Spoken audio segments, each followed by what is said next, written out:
Hello, and welcome to Why Does the Wilhelm Scream? A podcast about all things cinema and a lot of things non-cinema.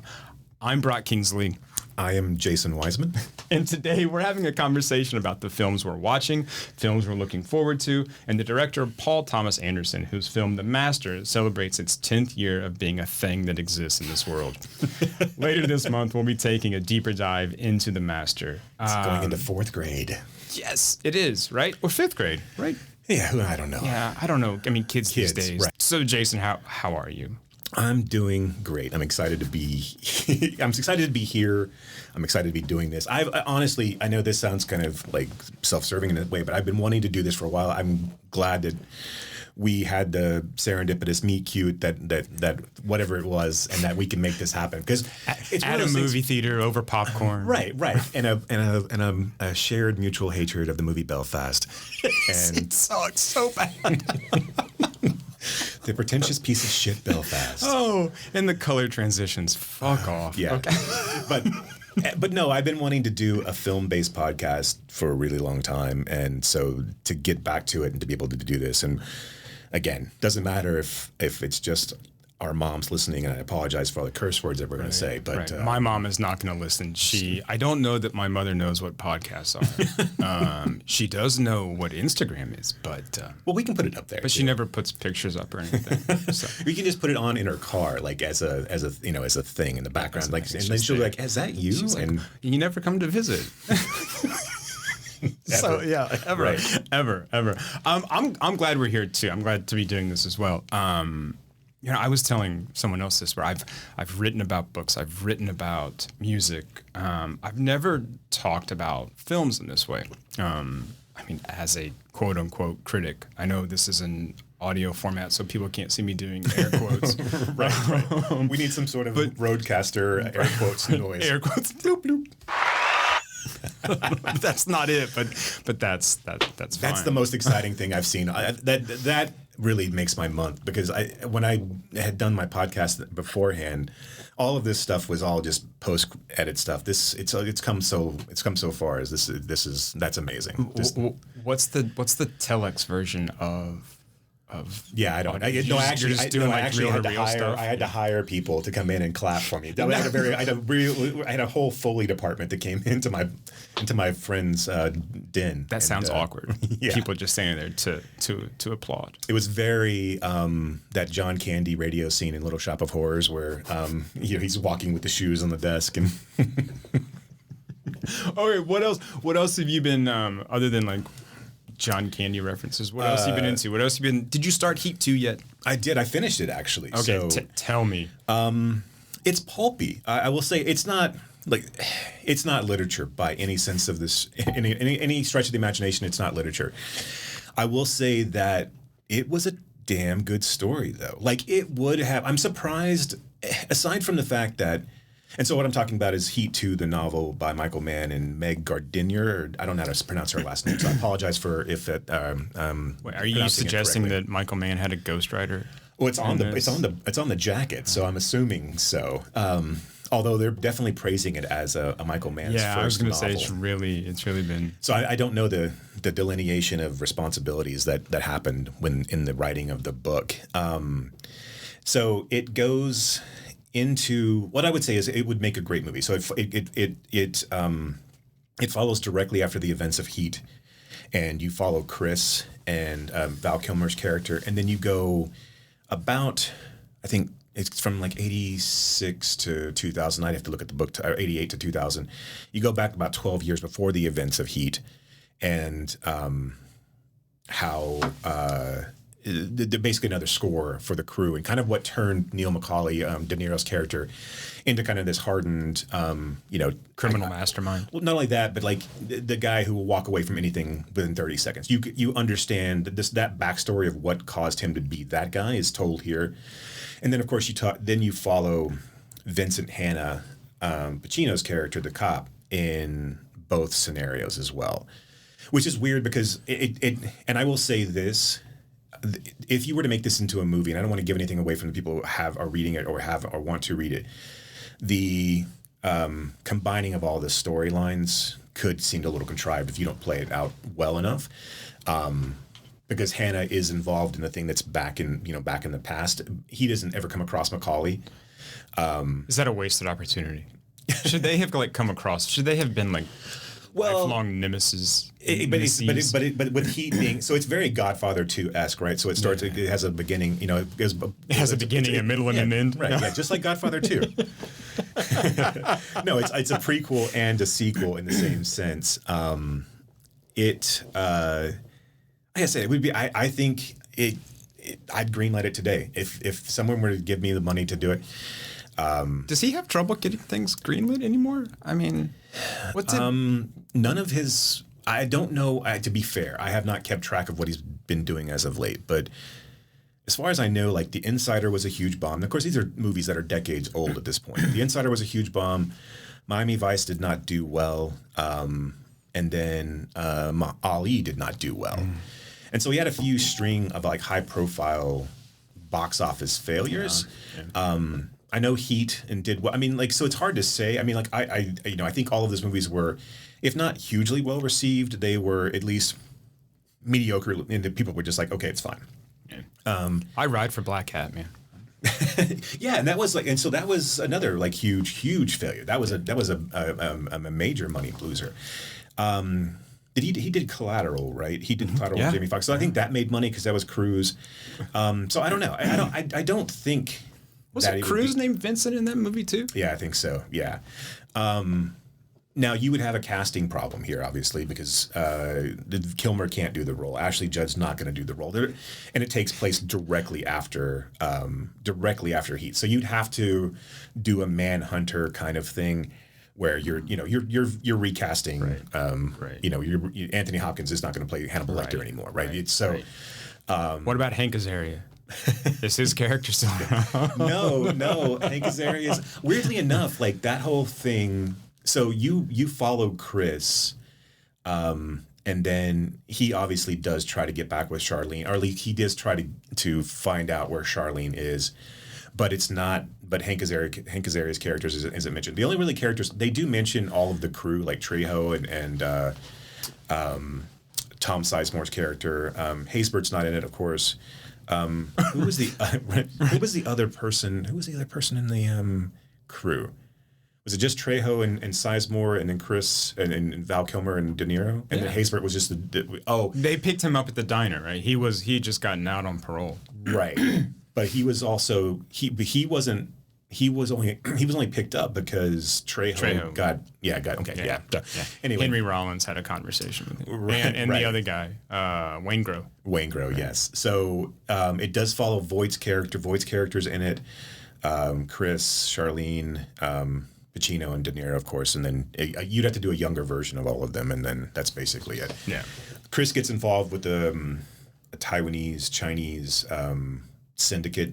And it really is it's not something that it is a very much a beach read kind of whatever, it is very light, but if you like the movie Heat, I would definitely recommend taking just so it's not Flaubert, but it is a right. It's 500 in the Michael Mann universe. It's a good okay. Yeah, I'm not going to read it, so I'm glad that you. Well, then I'll spoil it to you off air for sure. I mean, please do. Yeah. And that when the movie comes out, I don't care. I've gone back into Olivier Assayas's films. Mm-hmm. I think probably because of the Irma Vep reboot on HBO. Have you watched that? I have not watched the reboot, no. It's interesting. I mean, it's very much kind of a meta Russian doll, nesting doll thing. Yeah. But so I went back and I watched the original Irma Vep and then just started to rewatch Personal Shopper and Clouds of Silmarie and late August, early September. Yeah. They're just, they're great, right? I mean, have you seen his? I mean, much of his work. I've seen Irma Vep. I've seen Personal Shopper. I missed the Clouds of Silmarie. But I've liked them all. I mean, it's one of those movies I have to kind of be in the mood for them, right? It's a. Are you saying they're very French? They are very French. And I will say that it's for me, it's very easy to miss the sweet spot of me. Of course, enough of you watch it multiple times, then you know what you're getting into. But if those don't hit me the right way, I have a tendency to kind of be a little bit dismissive. And for no good reason, to be quite honest. It's just, it happens, right? Right. So I didn't really love Personal Shopper the first time I saw it. I think it took me another time to get to kind of let it soak in and like really appreciate it. So, but yeah, I'm familiar. Yeah. But it's weirdly enough, it's not something I always think when I hear Irma Vep. I always think that movie was made many years before it actually was made. So like when I hear about it, I'm like, oh no, it wasn't that long ago. Like it was like 96, right? Yeah. Have you seen the original, the Louis Feuillade, Les Vampires? No. It's on the Criterion Channel now. But so I started watching that as I was watching the Irma Vep series too. Yeah. It's just really cool. I mean, to think this was like I don't know. It was like early 1900s, right? 1912, 19 somewhere around there. It's just it must have been like just groundbreaking at the time to watch that. Yeah. In serial form, but also just what they were doing, like on camera at that point. Those time machine kind of events, right? That like, I'd love to be able to go back and sit in on certain things. Do you think they knew like? You always wonder if like geniuses know that they're geniuses in the moment, right? Or if they're just like, no, we're just gonna fucking try something and it works. And it's like, yeah. I think there's got to be a level of that. I think it's probably both, right? I mean, there's probably a level of like where if you're Einstein, you realize you're seeing things in a different way that that people are seeing them. But also, if you're but I mean, I'm sure there's a lot of like, let's throw it against the wall and see what sticks, right? I mean, and obviously a lot of luck involved in even that. So I'm sure there was some. Let's break things and see how we can put it back together. And it's like, yeah, look what we made something brand new, right? Right. Yeah. I also picked up the double feature Blu-ray of the Souvenir and the Souvenir Part 2. Okay. Yeah. And was rewatching those, and I'm a big Joanna Hogg fanboy. She's got a new one coming out, The Eternal House, I think, with Tilda Swinton again. I forget who else, but yeah, because they were classmates. Yeah, right? Tilda Swinton's been around. So I get the emails. I don't have Mubi from Tilda Swinton. Yeah, Tilda, we go way back. She's been around for a while. No, I get the emails from Mubi, and they've been on a Tilda Swinton kick as well. I don't have Mubi, which it's one of those ones I've always like. I have so many, obviously I'd like to get anybody else. This is weird, humble brag. I have so many streaming channels. Like it's just, I can't. I have all the streaming channels of the best streaming channels. And what I do is I stream them, regardless of whether I'm watching them or not. I just set them up and have them stream. Yes. So it's like I'm constantly just bouncing back and forth between devices to make sure that I'm getting the most out of my content. Just put the content straight into your veins. Right, just a free jack kind of scenario. As we talk Irma Vep and Free Jack in this episode of Why Does the Wilhelm Scream? Yeah. So anyway, Mubi has been sending a lot of like Tilda Swinton offerings and a lot of her early stuff. But I was assuming not only because of the new movie that's coming out, but she obviously did 3,000 Years of Longing with George Miller and Idris Elba, which was interesting. I did see that. I went to It's not great, but it's a lot of fun. It's one of those things where like I'm like overly forgiving of it because I'm excited that George Miller's making movies and that he's able to. When I say it's not great, they're certainly not bad. It's certainly watchable. It's enjoyable. Obviously, I think Idris is horrifically watchable no matter what he does, to be quite honest. 100%. He's just kind of magnetic and like... Yes. I mean, the guy's kind of a dreamboat. I mean, for sure. Yeah. Even in Cats, weirdly enough. Right. And I think, obviously Tilda is as well. So it's very like... It's very playful. It's almost like Gilliam in a way. But you could clearly see where...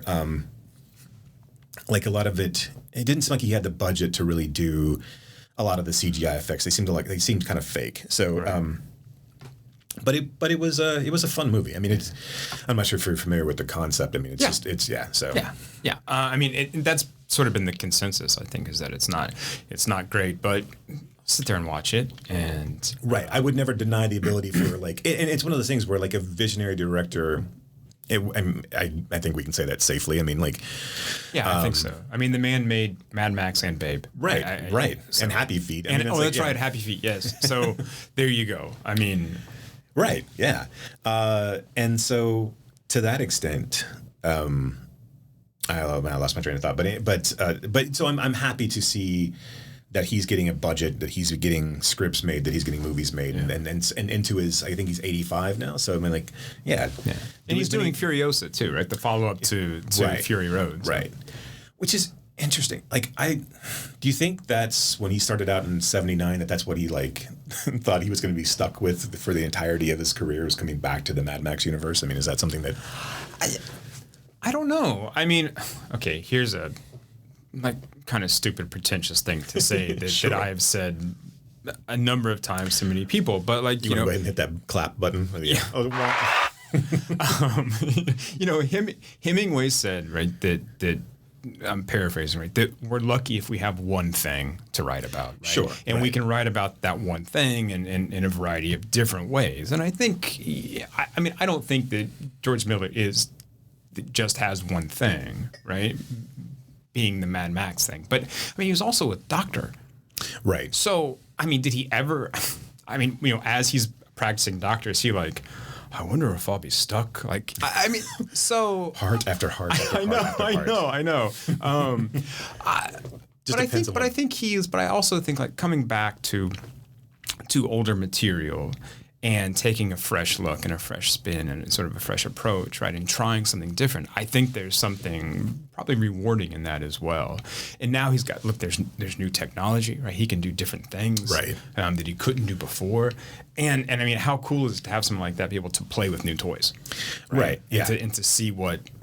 And to do it fairly well. I mean, like, yeah. I mean, Mad Max Fury Road was, I mean, it was eye-opening. I mean, it obviously built upon what Beyond the Thunderdome laid the groundwork for, and then, you know, and Tina Turner and her role, and obviously then you move directly into Furious. Right. and yes, and I put like giant speakers and amplifiers on top of my car as well. In your red footy pajamas and flaming a guitar. Yes, and have spray painted my face silver on a regular basis, just like to get pumped up, you know, when I go out for groceries. Right. It's good that he didn't get it taken away from him either. Like, because it could have been like some, you know, jackanapes that just made another like feral child, you know, and shoehorned Gibson in some way. Right. Because we need more Mel Gibson. We really do. We really, really do. Dude, weirdly enough, I was like poking around. There's supposed to be, and I don't necessarily know, I mean, this is probably many, many years ago at this point, but there was supposed to be a follow-up to Passion of the Christ. There was supposed to be a Passion of the Christ 2. And I don't know where, but like, I don't know where it is in the development life cycle, but of films, but part of me really kind of wants to see that movie. Yeah, I can you just imagine sort of like the subtitle, the Passion of the Christ 2, : I don't want to do that. I don't know. What are some films you're looking forward to? There's a lot of stuff. Some of it looks terrible, but there's a lot of like interesting things, I think, coming up on the horizon too. Obviously, we're getting into horror film season as well, and I think there's like almost everything that's coming out shortly is horror tinted. Or at least when I saw 3,000 Years, everything was, sorry about that. When I saw 3,000 Years, most of it was like there's a movie called Barbarians, I think. With the Skarsgård. Where he's like It Skarsgård. Right, the It Skarsgård of Bill. Where he's in a house, like where, you know, he's like in sort of some sort of Airbnb, and then there's obviously Don't Worry, Darling, which I'm going to see just for the spectacle. Right, I'm going to see like just to like. I think there's something to be said. Like I said, I'm not totally sold on Wilde as a filmmaker. As of yet, I did like Booksmart, although I think it got to be a little bit. I mean, it was a teen comedy, right? It wasn't like, and it was supposed to be Breakfast Club Superbad. To that extent, it worked well. I mean, it did what it needed to do. And so like you almost have to see Don't Worry Darling because of the train wreck of it all. Right. If it is as train wrecky as you hope it to be, what I hope is it's not mediocre. I hope that it's either complete garbage or it's great. Wait, everyone's wrong. This is brilliant. Right. Right. I will see Florence Pugh in anything. I mean, after watching her like first in Lady Macbeth, I'm like, okay, like whatever you do next, I'm going. I don't care. I'm buying tickets. I'm buying stock. No, she's definitely. Again, speaking of someone who's magnetic and just like compelling in a way that you don't. I mean, obviously she's. Attractive in all the natural and all the normal ways of someone being attractive, but she also doesn't like really kind of fit. This won't be in the fucking podcast. Don't worry about it. She doesn't fit. She does not fit the right. Yeah. She doesn't fit. I don't know. She doesn't necessarily seem to me like she fits the mold of like what like Olivia Wilde. Like what I'm saying, like this kind of like tall. Yeah. Striking cheekbones. Right. She seems like she could kick your ass in a lot of different ways, which is not necessarily to say anything, derogatory. It's just it's just different in a sense. Do you ever watch her like cooking on Instagram and stuff? Like she used to do like stuff where she would like make dinner on Instagram, and it was great. It was a lot of fun. You should check that out. I do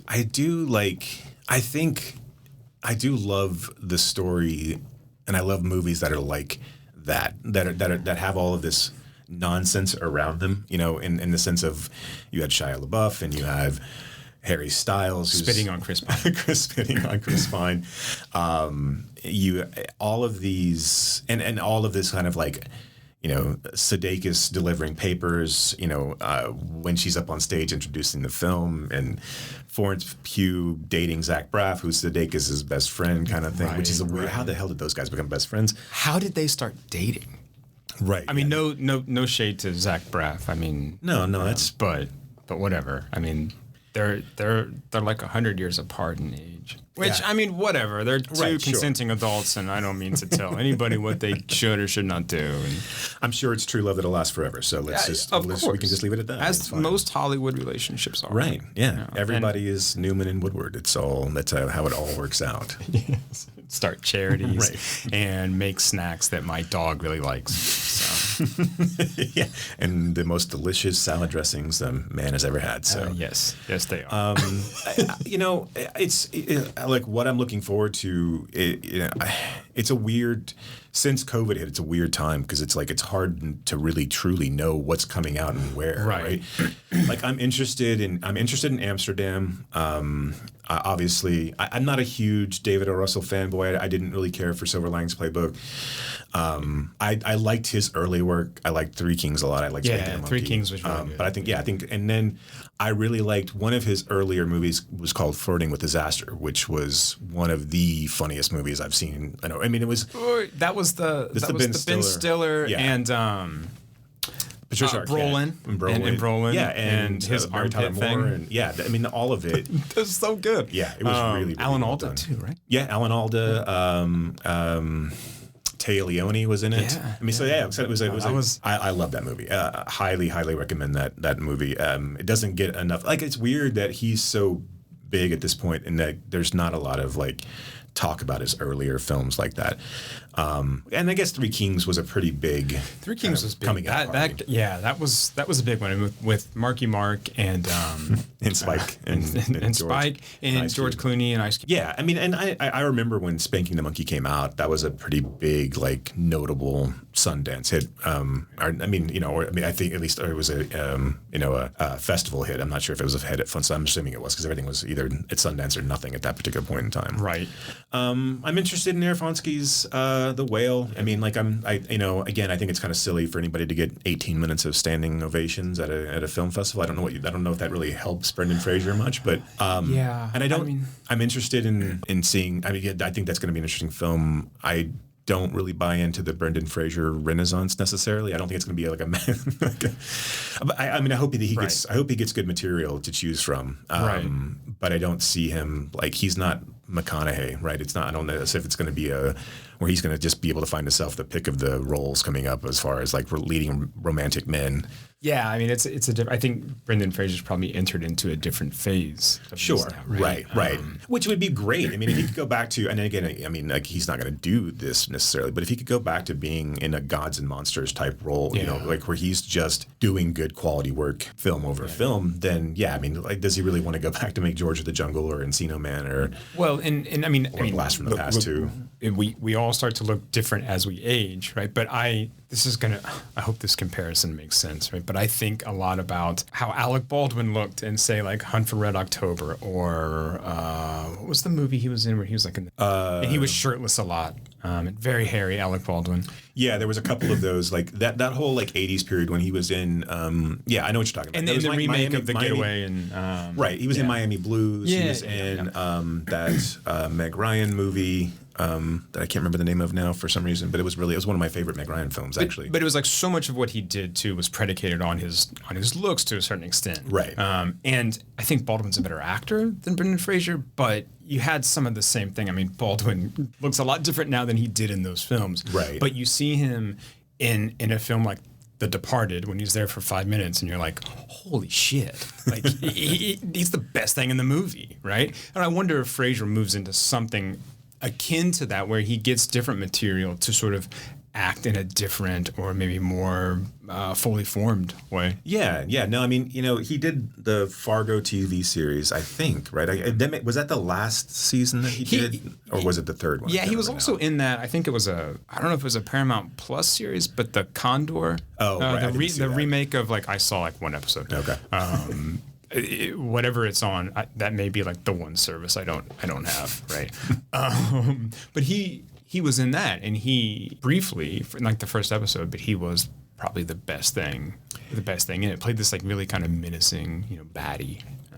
I think the whole premise of The Whale interests me. Obviously, you know, it's. I really liked Mother. I thought that was. I don't know if you saw. I haven't seen it. It's one I like Aronofsky, and I like most of his stuff. Although I don't know, I feel like he got a little too sentimental with films like Black Swan. And really. So I think what I mean by sentimental is that kind of overly emotional, right? Where it's just like melodrama, right? Maybe melodramatic might be a better way to think of it. So I kind of like, I don't know, backed away a little bit. So I mean, it's like I own Mother, but I haven't watched it yet, right? So it's like one of those. But again, like I love Jennifer Lawrence too. I think that she's. Yeah, and I think there was some backlash to Mother in the sense of like because it can very easily go off the rails for you. I can see where you could not connect with it. Like, but that was a movie literally. I like the night after I saw it, I like woke up in a cold sweat. Like, it was like legitimately frightening to me. Yeah. Like it was, and so I really liked it. And to be fair, like that guy got $100 million movie made about Noah building the ark. And it really wasn't about Noah building the ark, but I mean, but $100 million kind of secular film based on a few paragraphs in the Old Testament. That's an impressive feat. I think he's really interesting, and I'm really interested to see what he does with this material, because it feels like it's a little more, I don't know, sparse, a little more. It feels insular. Yeah, it feels like right now when I think about it, I worry that it goes into Copland territory, which I don't. If the movie where I know. What's not to love about Copland? I think Mangold actually came into his own much later on in his career. Oh no, he did. Yeah, because this was an early. I mean, was that his first one? Or he did an early one. It was. It was. I think it was his second, if I'm not mistaken. He did a movie called Heavy, which is again another one of those ones.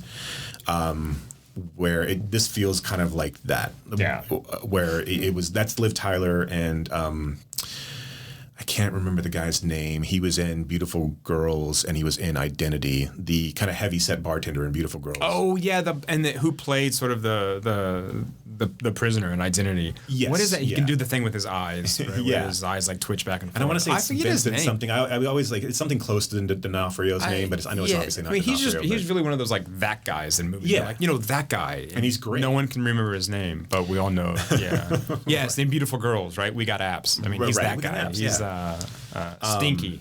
They call him Stinky. Yeah. And then What's Eating Gilbert Grape? It kind of like falls along the same lines of What's Eating Gilbert Grape. So worrying about this presentation of in this film, right? Brendan Fraser's supposed to be like what, 300 pounds, right? 6. 600. Okay. Okay. So he's right. So this representation of overweight people, or yeah, it's a tricky. I will give him the benefit of the doubt. I'm interested in seeing it. I don't ever trust festival audiences because it's such a you always. I mean, I've not been to a ton of them, but I've been to some that have been local, and you just want to like those movies. Yeah, and you're way more forgiving when you watch them there with a crowd that's going to be loving. I mean, and it's that obviously if you got a filmmaker or an actor or an actress in the audience, you're not going to.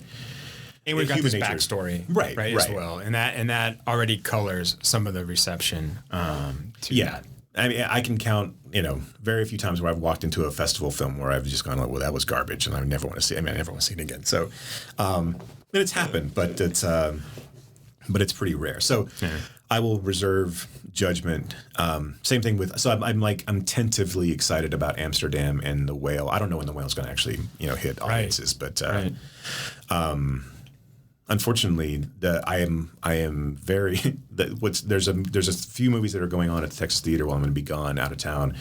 The Infernal Affairs trilogy is going to be, and I really want to go see those. I know. Well, and Daisies is playing this weekend at the Texas Theater as well. I mean, and these coincide with the new Criterion releases, right? Yeah, but no, the Infernal Affairs trilogy is just fucking great. Yeah, it's just great. I'm gonna try to get to those. I don't know. And then they're playing Departed after the fact. Good. So you don't have to stay and watch it.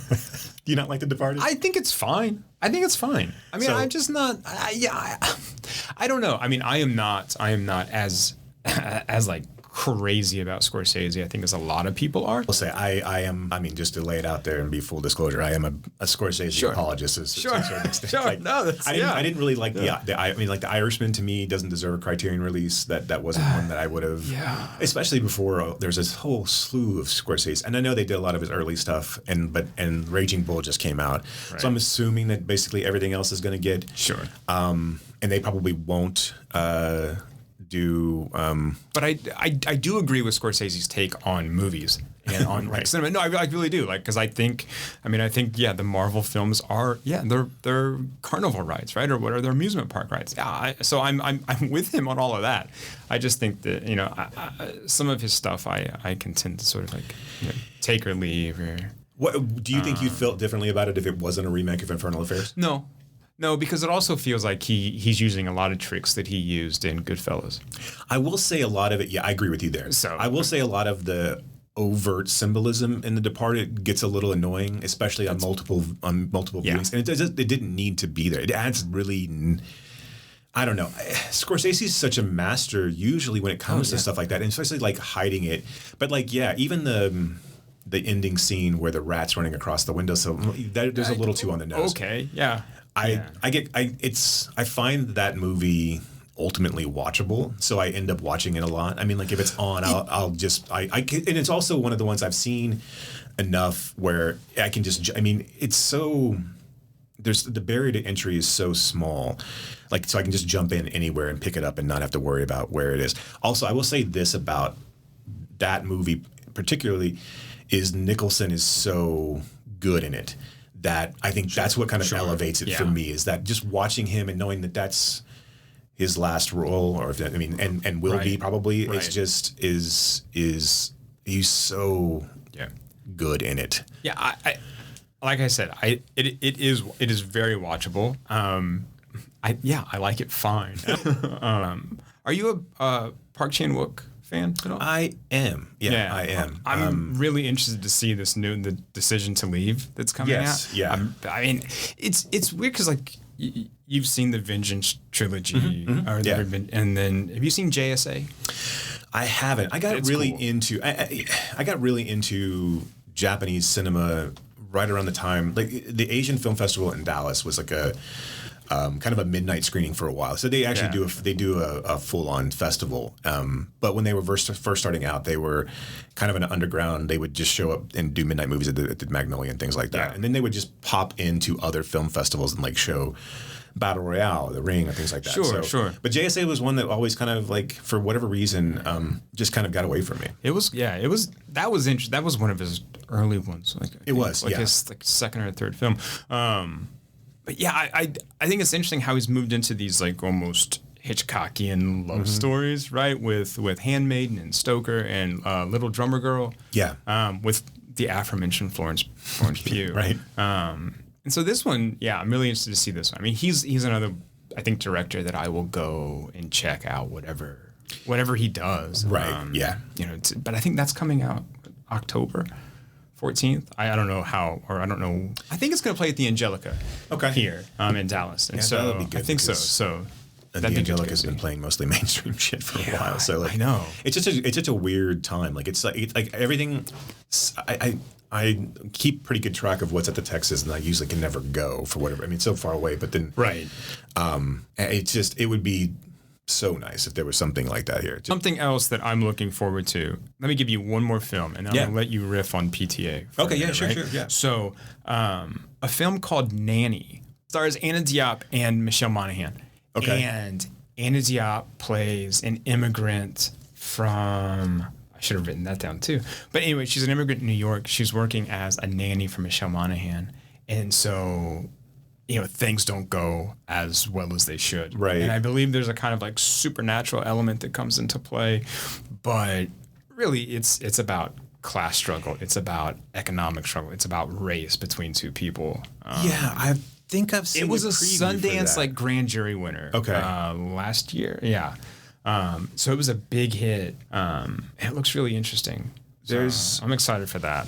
And I'm getting no signal here, so I'm getting nothing pulling up. There's a movie called Funny Pages that's playing at the end. The Owen Klein. So I'm interested in seeing that. I've heard good things coming out of New York, the New York Film Festival, which is some. So I'm interested in seeing what Owen Klein. I'm always interested to see when a kid who's grown up in the industry, like, see what he does first time.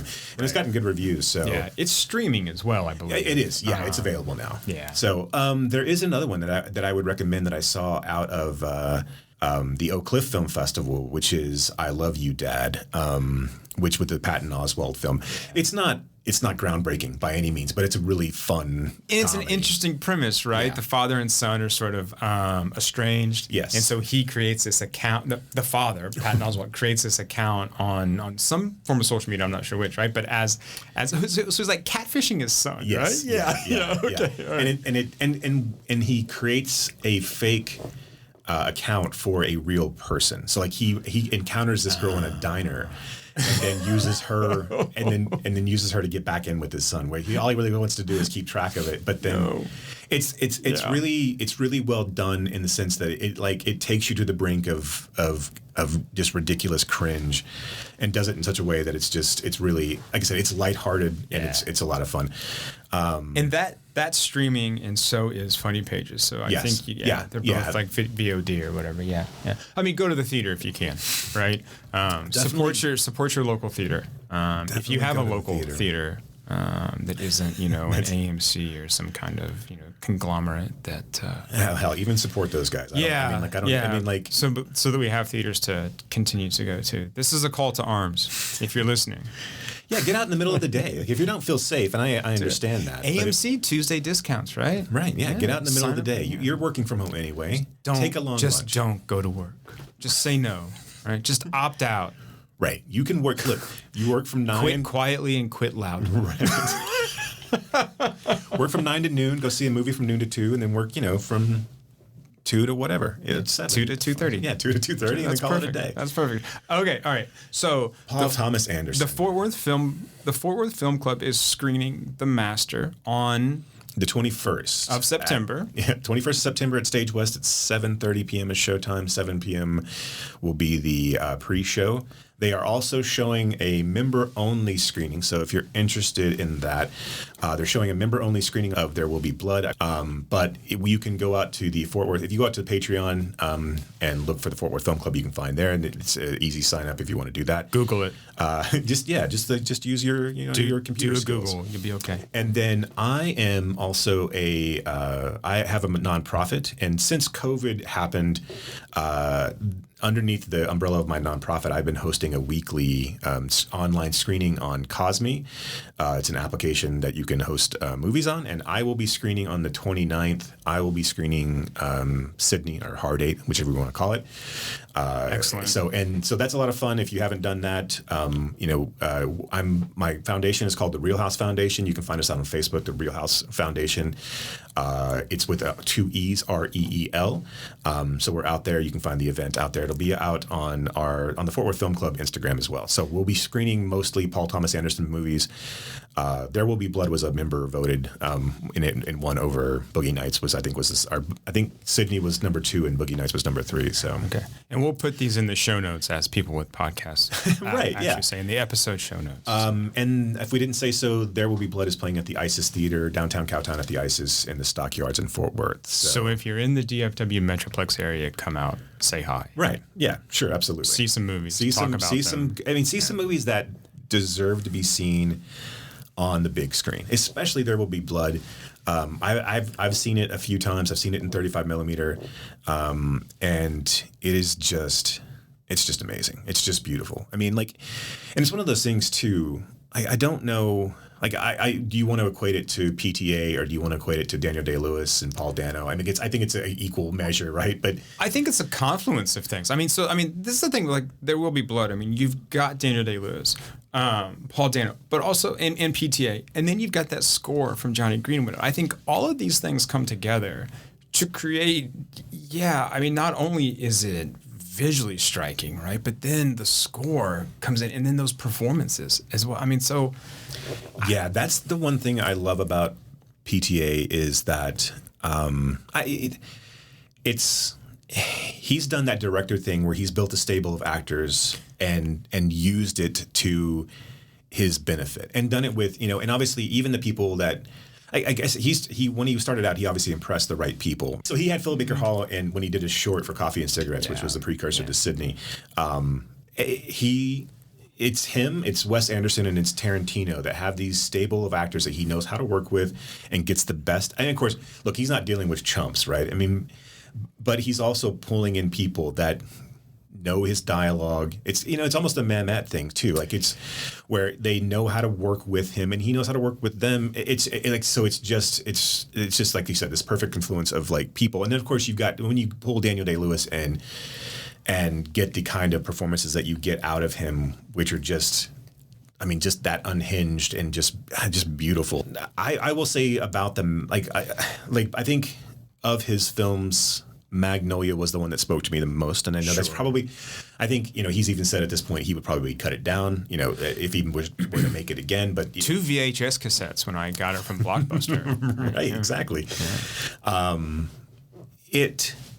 It's one of those. He's so interesting to me because he is so the steps that he makes. If you look at any sort of director's career over the first 3 films, any sort of auteur, right, the leaps that he makes from making Hard 8 to Boogie Nights, which was clearly the movie. To me, Boogie Nights was clearly the movie that he wanted to make first. But no one's because he made that short. Right, he made that bigger Dirk Diggler. Yeah. But no one was going to give him the $15 or $10 million that it was going to. It's very Wachowski that they weren't going to give them that much money to make The Matrix to begin with.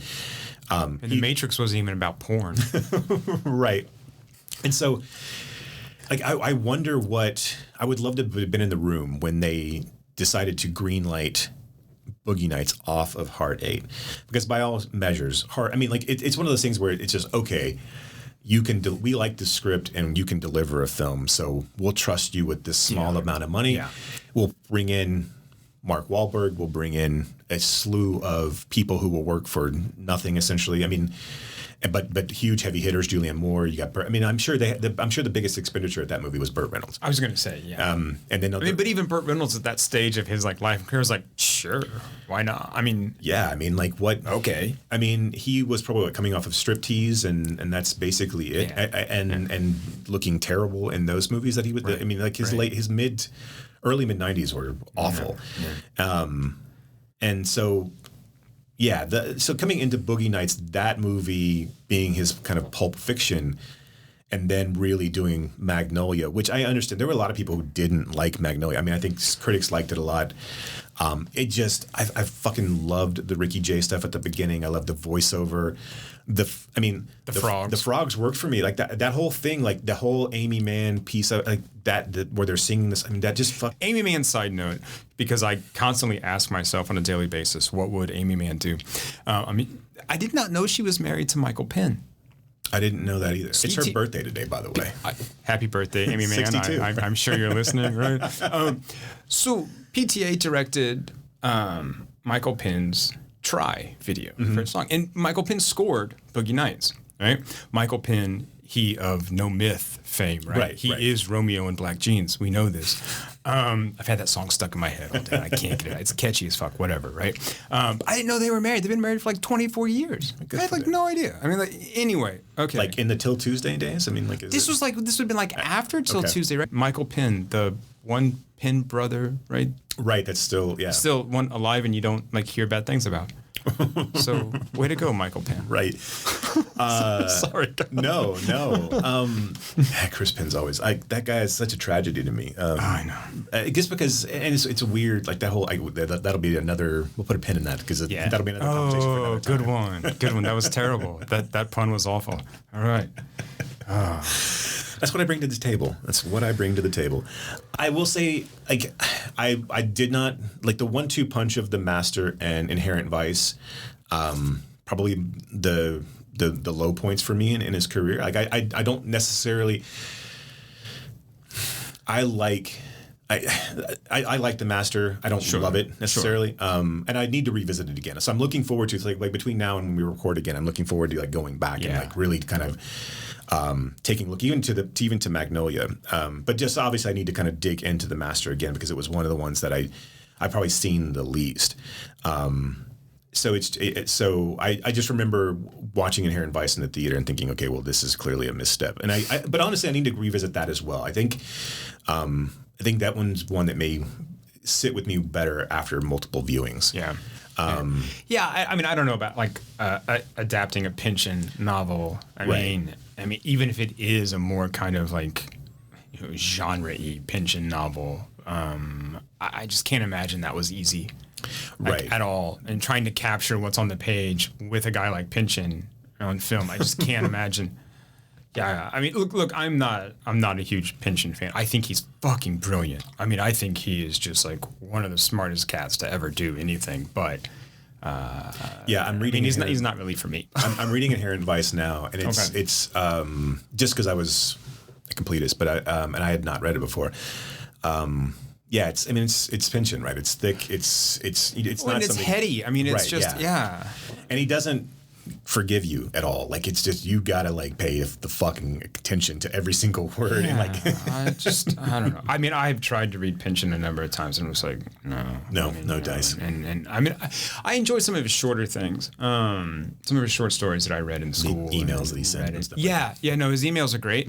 I like his appearance in David Haydew's Positively 4th Street book, where he talks about Richard and Mimi Farina and how because he was best friends with Farina, and he was in their wedding photo. It's like the only photo of him, but he's wearing like a fake nose and glasses. Nice. So I mean, those are my favorite Pynchon stories. So do you have what's your take on PTA? I'm assuming you're a fan, but I'm a fan. I agree kind of on the take of The Master and Inherent Vice. I enjoyed The Master, I think I enjoyed The Master more for the performances. Right. I mean, that cast is incredible with Hoffman and Phoenix Adams. And Amy Adams and Jesse Plemons. Yeah. And I mean, all of these people that come in there and the stuff they're doing is just it's incredible. But Boogie Nights and Magnolia were the two for me that really I was like, oh, okay, like these are really great. Like this is something cool. This is something interesting. This is something new. And then with There Will Be Blood, it was almost like this apotheosis, right? This pinnacle of something where everything just came together in a way that yes, these things were excellent before, but this was like, wow, that's it.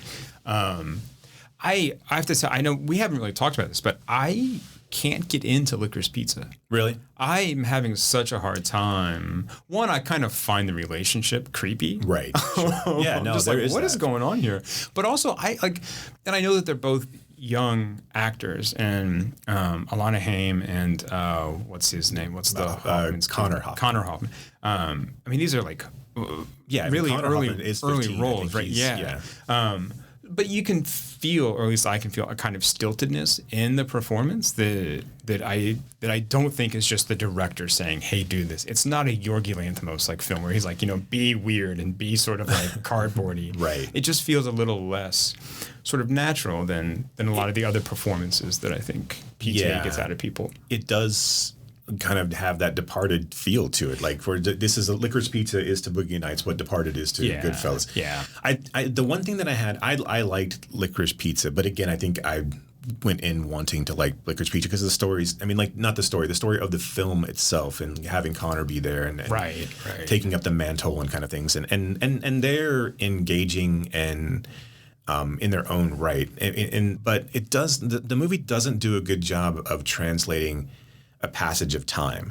So when they do finally get together, you're right. The storyline and the age difference, because again, I was watching it and I had to go back and read. Okay, well, this takes place over a year or 2 years. I think it's just a year. But like, so where he's grown up a little bit, but it doesn't really translate. Homeboy's still in high school though, right? I mean, that's like I don't care. like just like if he was 18 and she was 28, that's completely different, right? But that's like 15 and 25, and I'm like, dude is in high school, and that's just like, I know he's worldly and he's really trying to mac hard, right? But right. I also, I mean, I know sort of like the vignette structure, right? I mean, it's not a new thing to him, but it almost felt a little too whimsical, a little too precious, right? Yeah, a little twee maybe. So I think that was the other thing that kind of put me off. Yeah, I think, and I like twee things, right? Sure, I mean, right. I do think I was expecting more of a purpose to the plot. It was just, and again, I appreciate Dazed and Confused types of films. Right? Sure. You're dropped into it, and you're just kind of you're wandering from person to person, right? But this obviously wasn't that. You're following a through line for two people, and then people who come into contact with them. But again, and there's a very small arc for those two. I think, again, a lot of it for me, and again, this is just superficial shit, but like, it was the first film that you see after, like, it was the first like big theatrical release after post-COVID, right? When theaters are opening up again. Yeah, context matters. I mean, and I would not say it was one of my favorite. I will say I liked it. I liked the musical cues in it. And I liked the performances. But yeah, as a whole, I think the parts are greater for sure. Yeah. Yeah, but I totally get it. I mean, it's not going to hold up, and it's probably not one that I'm going to revisit all that often. Like, I will constantly go back to Boogie Nights. Right. Right. I don't go back to Magnolia as much because Magnolia to me is heavy. Like, it's shortcuts to me. It's hard to get back into. It is heavy. It is weird. And it's a little bit dark. Yeah. Right. Yeah. I mean, yeah, and it's long. And it is. No, I mean, so it's not a film that I go back and just like, oh, you know what I'm going to do today? It's a Sunday afternoon. I'm just going to put on Magnolia because I need to hear Tom Cruise say "respect the cop." Right. And to be fair, it feels long. Like in all my favorite movies that are long, and I love Magnolia. It's probably my favorite of his. It's not one of my favorite movies necessarily, just because it feels like it. Like I said, it's hard. It's not exactly easy to watch. When I go into Boogie Nights. Even though Boogie Nights has that kind of, I would almost say the wrap up of Boogie Nights is a little twee. Oh, very much. Oh, yeah. I mean, it's very much like, let's put a ribbon on this. Oh, and wait, let's put a bow on this too. Let's put some sprinkles on it. I mean, but it's very neat, right? It's very, packaged and neat and sunny and. Yeah, it almost has to be to a certain extent. A little saccharine. Right? I mean, well, as soon as you get into the electronics store opening and he's doing the film for that, and there's a lot of like neat little like you said, there's neat little bows put up on everybody's story and I guess that's probably to its credit, to be honest, because if it had gone dark, I don't think it would have been as popular as it was. Well, it had that big dark turn, right. I mean, and I think that's something that I'm trying to think back to some of his other films, but he does that where you can see this kind of shift coming, right? Right. And then it turns and it goes dark and then it kind of comes back. I mean, except in There Will Be Blood, because it's just blood. Right, it's just twee the entire way. Yes. It's just completely twee. I mean, Daniel Day-Lewis is as twee as they come. But no, I'm looking forward to like watching them again. I'm actually looking forward to watching The Master again. I'm obviously, as everyone is, a big Philip Seymour Hoffman fan. So I will say, but one of the points I wanted to bring up, we can bring it up during The Master as well. But like, what do you think about Anderson's obsession's the wrong word, but interest in Adam Sandler? I mean, so let me kind of put in where I'm coming from in this. Okay, is that Adam Sandler has this like reputation, especially right around the time he did Punch Drunk Love. Sure, where there were a lot of what you would consider A-list directors, Tarantino, Paul Thomas Anderson, right, and then of course as we get closer to timeline now, the Safdie brothers, that saw something in Adam Sandler that I guess other people, I don't know if the general movie going public saw, like they were just like weirdly obsessed with, because Tarantino has a cameo in Little Nicky. That was, and obviously Little Nicky's like but Tarantino came out and was like, they were asking him, who's the one guy you want to work with? And he's like, Sandler. I want to work with Sandler. Like that guy's got, it was a weird, like, and again, I'm nothing to denigrate Sandler, although I will say, his choices suck for the most part. But like, and then they've made him rich beyond his dreams. So far be it for me to judge. But I mean, like, it's one of those things where, like, if you've, as from an outsider looking in, you've been given this gift of like being able to be this, like, a legitimate like actor. I mean, Punch Drunk, he was great in Punch Drunk Love. He's great in Uncut Gems. I think that. You watch Sandler and stuff, and I think that even though a lot of times he's ridiculous and absurd, there is something that's sort of like simmering underneath there. And I don't just mean like the anger, because in so many of his movies he has these like outbursts, like, when McDonald's breakfast stops serving at 10:30 and like loses his shit, right? Yeah, he has those moments, but there's something else there, I think, that is a little more on the serious side, a little more on the intense side. And I think that's what these guys probably respond to. And I think that his choices, Punch Drunk Love and Uncut Gems, I don't think that anybody could get those performances out of him, which are really two completely different performances, right? And I think PTA is quirky, and like his films are quirky enough where Sandler can find that kind of mode to be, a serious actor, a real actor, right? But also bring something just off kilter enough to it, right? Where that fits his then, bigger kind of MO. Yeah. And the same thing with like Uncut Gems, right? He can be this kind of unhinged, like making everyone anxious and. Yeah, and I think if you look at the performance in Punch Drunk Love, it's not significantly different than it's restrained, but it's not significantly different than what you'd seen in Happy Gilmore or Billy Madison to that extent. It's the restraint that then allows for that serious acting to really kind of come through, and I mean, it's a different version of Happy Gilmore, but it's the Happy Gilmore that's more contemplative. Yeah, it makes me wonder, like, because obviously, and you're right to the extent of he needs a good director, because James L. Brooks really couldn't get it out of him in Spanglish. I don't know who directed The Cobbler. Like, The Cobbler wasn't terrible, but like his other kind of outings into serious acting, like quote unquote serious acting, still kind of fall flat. And also like, and but he goes so far back into the just lowest common denominator. Like it's weird to me. Like it's a guy that seemingly knows, and again, maybe he just doesn't care because the truckloads of money that he has. And he does stuff with his friends. Right, I mean, sure. Right. Yeah, he does stuff when he wants to go on vacation. He'll do Grown Up 6 or whatever. Yeah.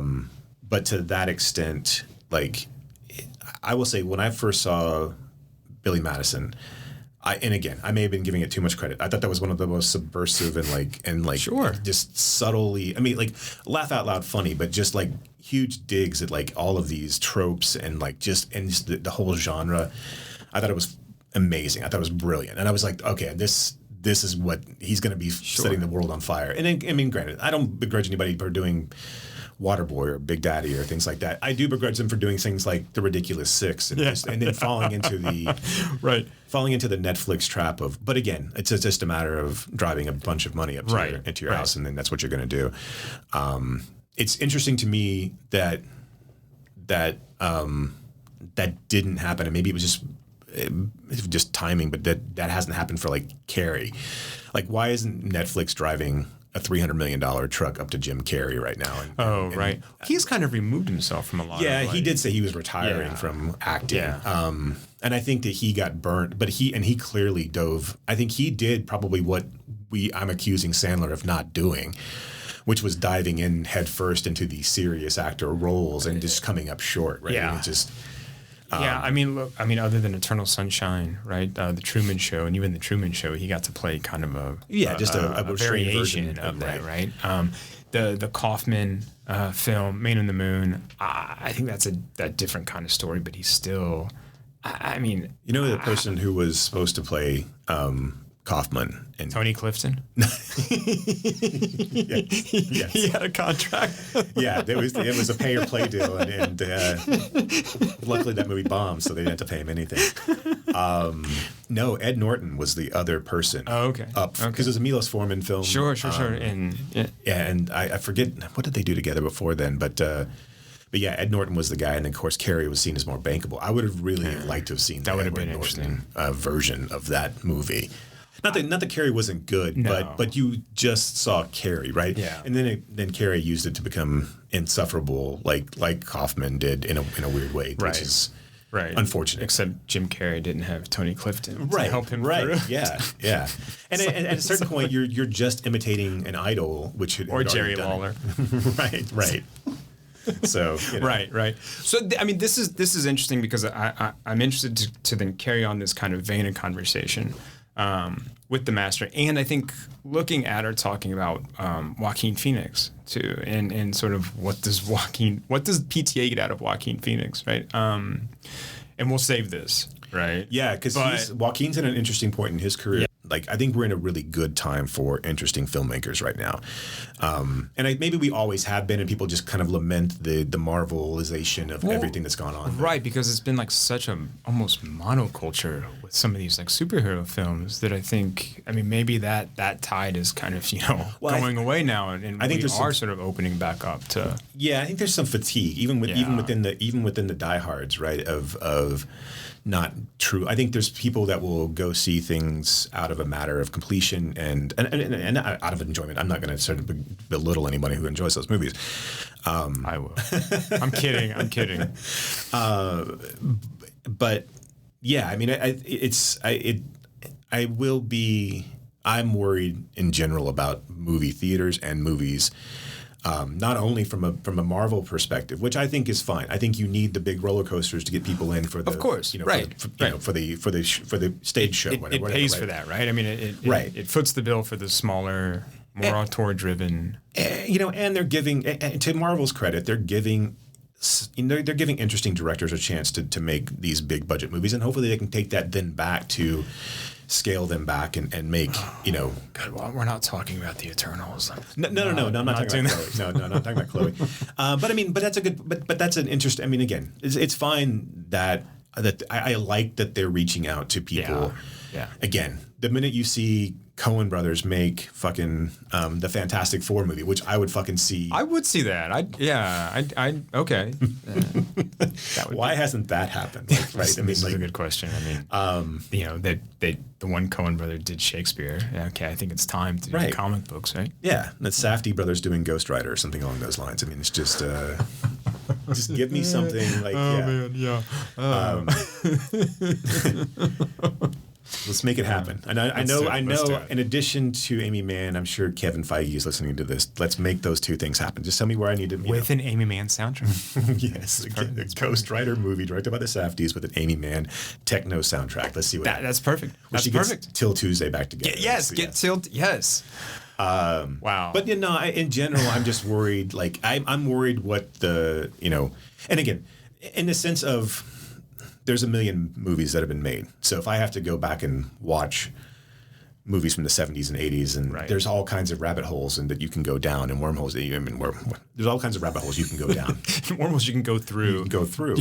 And there's all kinds of different types of cinema. And but you're seeing you're seeing it now that they fucking Criterion just announced today that they're doing WALL-E. Fine. I like WALL-E as a movie. I don't want to see a Criterion. I mean, again, and Criterion did this before. This is not the Criterion's the Criterion's defense. They've got to do movies that are popular enough to get people into the door for Criterion. So that's why they did Armageddon. That's why they did The Rock. No worries to that. I mean, like, do what you need to that extent. And there's enough boutique DVD places and distribution houses that are putting out interesting things. But I am worried that it's just not only from a perspective of the only thing people are going to see are these big tentpole popcorn movies, but also all of the garbage that's being put out by the streaming services. And I'm not saying there's a lot of prestige television coming out. I think that's fine, but just the deluge of just junk just for content's sake that Netflix and these places are putting out that they don't really. All they care about is the first 2 weeks and keeping people subscribed, right? So, but you can't convince me to watch. I'll watch Marvel. You can't convince me to watch the next Mark Wahlberg, Kevin Hart buddy film, whatever the hell that is on Netflix. Spencer too, right? I mean, and no, it's just all of them are just terrible. I mean, there's just no redeeming quality to them whatsoever. So that's what I'm really concerned about, is that there's so much money being poured into these things just to get people to continue to subscribe to your service I don't know if that's diluting what's going on at the theaters as well. At the theaters and at the studios. Because I watched something, and again, I watched something the other day on Shudder called Anything for Jackson.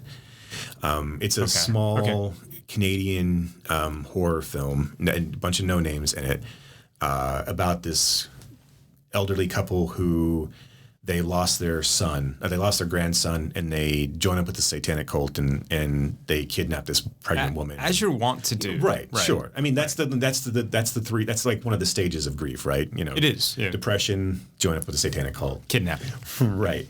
And it's played relatively straight. But my whole thought when I'm sitting there watching is that this would have been great in a theater. And not to say that I'm glad that Shudder picked it up. I'm glad that they gave them money to do that. They're not really great points together, but this would have played great in a theater, and it would have cost nothing to make and nothing to. If you had dumped it in October and put a $10 million budget around marketing it, people are going to go see it. People would go see it, and you'd make $20 million or $25 million. That's what I hope kind of comes out of all of this, is that there's room for the smaller budget. Right. If we get back to a true Sundance, early 90s, late 80s era of dumping money into, and I like what A24 is doing. I like what Blumhouse is doing. If you like horror, I mean, it's just a matter of, but Blumhouse will step on some of their own toes, but I like what A24 is doing. I hope that Neon is able to keep going, and I hope there's more coming up like that, because otherwise, we're just going to get stuck with, and then the problem is that then those movies just become harder and harder to find. I mean, there's cool shit that's out there. I mean, but again, how do you even know about it? And if you don't have all the streaming services, right. No, there is cool, and that's the one nice thing about the streaming, is that you can find those small movies, right? Even though we'd rather see them in the theater, hopefully people get to them and see them. And so then, yes, right, the odds of them coming back to the theater or like more movies like that being made or given a budget to do something. Yeah, like why wasn't, I mean, again, I know A24 is A24, but why wasn't Marcel the Shell with Shoes On like a huge fucking family hit? Like why wasn't it should have been a breakout $100 million movie that people talked about and you're already talking about, oh, we've greenlit the sequel. Top Gun. Yeah, I mean, I wonder how many screens were movies like that taking up, right? Sure. Because so here in Fort Worth, Marcel the Shell played at the Modern Art Museum, right? It didn't play at AMC, I don't think. I think it might have played at Clear Fork. Okay, so the one place where it has like a whatever their signature screening or whatever the hell they call that. Right. So like series. One of the AMC chains, right? And other times, right? 4 screens are being taken up by Top Gun Maverick, and which fine, great, that brought people in. But I mean, again, that's the thing is that there's nothing after that, right? And so how many times can you see Top Gun Maverick? I mean, and there's no reason that you couldn't have. I mean, fuck, just do a double feature, right? I mean, Top Gun followed up by Marcel the Shell. Right? Yeah. That makes sense. Yeah, they tie it perfectly. They're pretty close in line and plot. But I mean, to that extent, I mean, and obviously there's always going to be movies like that, but that movie was primed to be, and if in a pre-COVID era, it seems like that movie would have been, you just played gangbusters. Yeah, it was. You could have advertised, because again, it was sickly sweet but done. But all the themes are there for you. I mean, all of those themes of family, connection, losing people. I mean, and it was done. It's got an interesting animation style. It was done really well. Yeah. It played to adults and it could have played as well as to kids. And you could be having Marcel the Shell backpacks and marketing. And I made my own. Right. Your own Happy Meals and all that kind of stuff. And again, there's a million, obviously, movies like that don't get the proper distribution or publication or what have you. But yeah, I mean, you can only. So that's why when you ask me, like, what am I excited about? Like, if I go out and look out on IMDb about what's playing next, it's just, there's like 6 movies between here and the end of the year. And I'm like, okay, well, I mean, I'm not interested in really, I mean, like, I'll go see some of them, but I'm not interested in any of them. And it also, like, the things like Funny Pages and I Love You, Dad are, they will hit a theater and then immediately the week after or the day after they'll be streaming. Right. They're there for a week and people aren't going to go. Right. Why would you? Why would you go? Well, because it's a completely different experience. Sure. I mean, let's be honest, right? I mean, watching something on a giant screen with other people, right? Versus sitting on your couch, right, where your phone is right there. You can just scroll through that when you get like bored. It's a completely different experience. It's a completely different way of immersing yourself into something, right? And I think that's what a lot of people don't think about, right? We think about, yes, the convenience of watching something at home. And I'm guilty of that as well, depending on the film, right? Because, you know what? I'd rather rent this for $3 than like go out and spend $12, $15, $20 on a ticket and popcorn or whatever, for like some, bullshit movie that I'm just getting out of the house to see, whatever, right? But yeah, we think about the convenience, but we don't think about that bigger way of sitting in that dark room, right? Oh, yeah. With other people and having this kind of shared experience. Not to be too like Nicole Kidman AMC sort of opening, right? This is where we fall in love. Somehow heartbreak feels good in a place like this. Okay. All right, give us one last point to take us out of this because the janitors are coming. Oh shit! You gotta get the fuck out. Yeah. The guy in the back still telling me to wrap it up. like, hey. So normally I would end these things with like, how do you get in touch with us, or like, what do you want us to talk about, this type of thing. What are we going to talk about next time? So yeah, I mean, tell you what I'm going to do. I'm digging in. I'm going to try to watch between now and the 29th when we record again. I'm going to be trying to watch everything that Paul Thomas Anderson's done. I actually may try to. I'm going on a longer plane ride, so I'm going to actually try to finish Inherent Vice. Which is the way we should watch PTA films. Right, or I'm going to watch them all on a very tiny screen. On your phone. Yes. So yeah, no, I'm looking forward to it. I really, and I am going to focus on the master. I was going to say we want to bring one additional film of his to kind of like, if we do a 3-for kind of thing where, I mean, obviously we don't need to focus on the same thing. I mean, I'm more than happy to go back and dig into any of them, to be fair. I probably will kind of like take some notes about and kind of just reaffirm my love for what for Magnolia, and just kind of speak to. I know when that came out, there was a lot of discussion amongst my friends, especially about the frog scene and all this kind of a lot of the symbolism that may have lost people when they originally saw the movie. So I mean, I'm going to get back into seeing if I feel the same way, and if I defend that, if I rail against it at this point, if it seems stupid now that I'm however many years older than I am than when I watched it the first time. Good. Also, come with another movie that isn't a PTA movie. Right. Okay. Right? Good point. Good point. You know, and I think the way to describe this best is like when you're at home listening to music and you're like, this song makes me think of this song. Oh wait, this song makes me think of this song. And before long, you've got a pile of records around you and you have no idea where you started. Right. It's kind of like association game. Because I'm going to go back and watch the PTA stuff and dig into maybe not Magnolia, right, but maybe Boogie Nights or There Will Be Blood, right, and put this in kind of conversation with the master, but also put those in conversation with something else, not by PT. Do you want to know what I'm going to bring to the table? No. Okay. No, save it. Don't tell me. I want, because I will not tell you. Okay. And bring a couple, right? And we'll and we'll go from there, because I think that's a fun way to talk about these things. And maybe you'll bring in some obscure Tasmanian film that no one's heard of. Right. That'll be like, oh my God, I have to go watch that, right? So that's the plan for next time. Sounds good. Great. Anything else we need to say? I'll just kind of do our plugs to take us out. Excellent. So yes, if you're in the Fort Worth or Dallas area, we would love to see you out at the Fort Worth Film Club screening of The Master. Again, it's on September 21st at Stage West Theater. Pre-show starts at 7, and the real show starts at 7:30. We have a moderated discussion after the film. I unfortunately won't be there, but it's in good hands while I'm gone. If you want to join the Fort Worth Film Club Patreon, that you can find that on a Patreon as well, and you can find Fort Worth Film Club and all of the social media links to be able to follow us. In Fort Worth, while we're kind of doing this, there's a loose collective of, let's just say, movie fans, movie organizations called the Fort Worth Community Cinema. Movie nerds. Yes, movie nerds in all different kinds of genres. So there's a gentleman named Greg DeGantvort who's doing a Weird Wednesday over at the Southside Preservation Hall. It's the first Wednesday of every month. You've missed it this month. Next month, he's going to be playing something. Usually it's a mystery movie, but he actually did. Usually it's a movie. Yeah, he's going to be playing a movie. The Southside Preservation Hall is a great venue. He has vendors and artists set up before the movie's over. We're also loosely associated with Trauma Tuesdays. So if you're familiar with Lloyd Kaufman and the Trauma team, they do a screening over at the Studio Movie Grill in Arlington. I think that's on the first Tuesday of every month.